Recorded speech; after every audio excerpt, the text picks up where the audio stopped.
Hello guys, this is your boy Ali Solanki and today we'll be talking about startup funding. Startup funding has been a buzzword for quite a while and you would have seen many people talk about it. So today let's understand what it really means and how the process of startup funding is actually carried out. I won't be using any fancy words in this video and will keep it very simple yet informative for all of you guys. So watch this video till the end so that you are clear about all the basics of startup funding and can bring in investors for your startup right away. So let's actually run through this using a story. Let's say you and your friend decide to start a startup. You sit down and brainstorm over the idea. You both have created a list of 5 to 10 ideas that seem promising enough.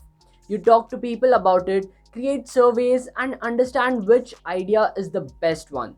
This was the ideation phase. Once you have the idea, the next phase is execution phase.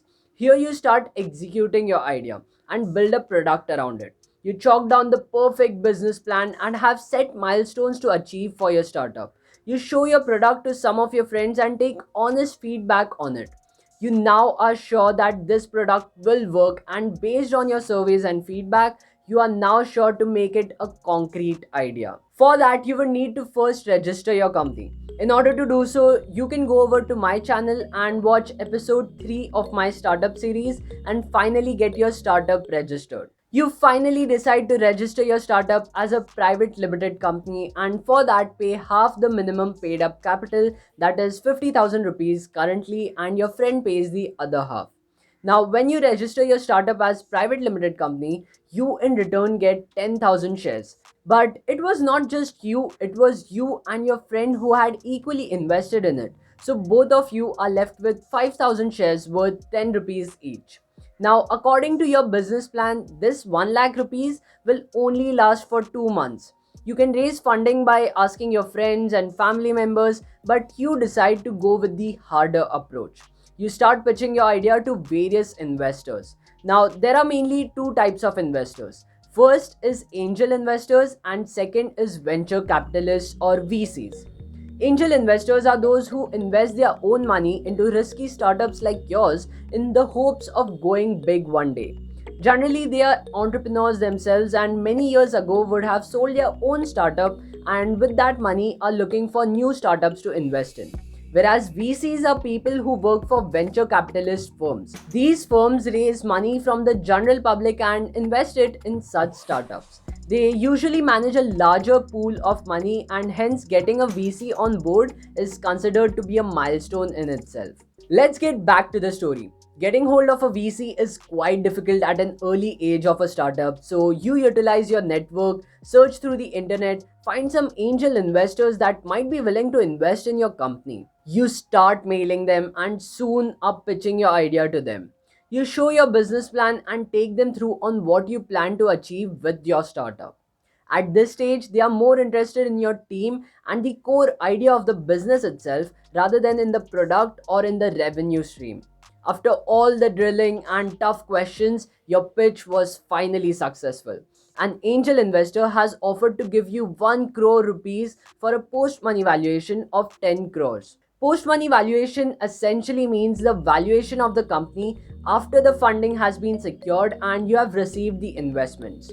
There is another term that you must know, and that is pre-money valuation. Basically, post-money valuation is equal to the pre-money valuation of your company plus the investment received in that round. Let's look at this using an example. Let's say the investor invests 1 crore rupees and 10 crores post-money valuation of your company. Using a simple formula, that is invested amount divided by post money valuation into 100 will give you the percentage of the company he currently owns. Here it would be 10%. However, now if he decides to invest 1 crore rupees at a pre-money valuation of 10 crores, then he would own only around 9% of the total stakes because the post-money valuation would come up to 11 crores, that is invested amount of 1 crore plus 10 crores pre-money valuation. Hence, investors always tend to decrease the post-money valuation of the company in order to get a bigger piece of the pie, whereas you as co-founders must always try to increase your valuation. But now let's get back to the story. So you are completely baffled. You have invested 50,000 of your own money till now and the company was supposed to be valued at 1 lakh rupees because that's what you and your friends' investment totals down to. You haven't even created a market fit product, it is just a prototype, and the investor is valuing your company at 10 crores. The investor starts laughing at you. So he explains to you any startup company during its first round of investments is valued anywhere between 5 to 10 crore rupees. You take the offer and issue new shares for him. This is called dilution. Let's look at who owns how much percentage of the startup till now. At first, it was just you and your friend owning 50% each of the startup. Now, the investor has come into the picture and has invested 1 crore rupees in it at a valuation of 10 crores. This has in turn pushed your startup's value from 1 lakh rupees to 10 crore rupees, out of which you and your friend own 45% each of the startup, whereas the investor has the rest 10% with him. To think of dilution as a bad thing because it decreases the percentage of stakes you hold in the company is a very wrong judgment in itself. Let's look at the example at hand itself. You previously owned 50% of the total startup. Now, as the shares have been diluted, you own only 45% of the startup stakes. However, previously you owned 50% of only 1 lakh, and now you own 45% of the company's valuation, which sits at 10 crores. That's why, as you can see, dilution is not always a bad thing. Also, remember, you would have to keep ESOPs, that is, employee stock option plans. These are stocks of your company reserved for the people that will work in it. Instead of giving out full cash salary, you can give these ESOPs, which would in turn motivate the employees to help the startup grow. However, let's keep that for another video. Back to the story. The number of shares have increased as you had to issue new shares for the investors. That means the company would have to issue around 1100 shares for the investor to buy.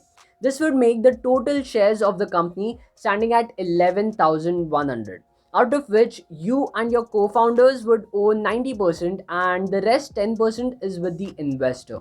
If things go well, this Series A investment round was just one of the many investment rounds that you will have.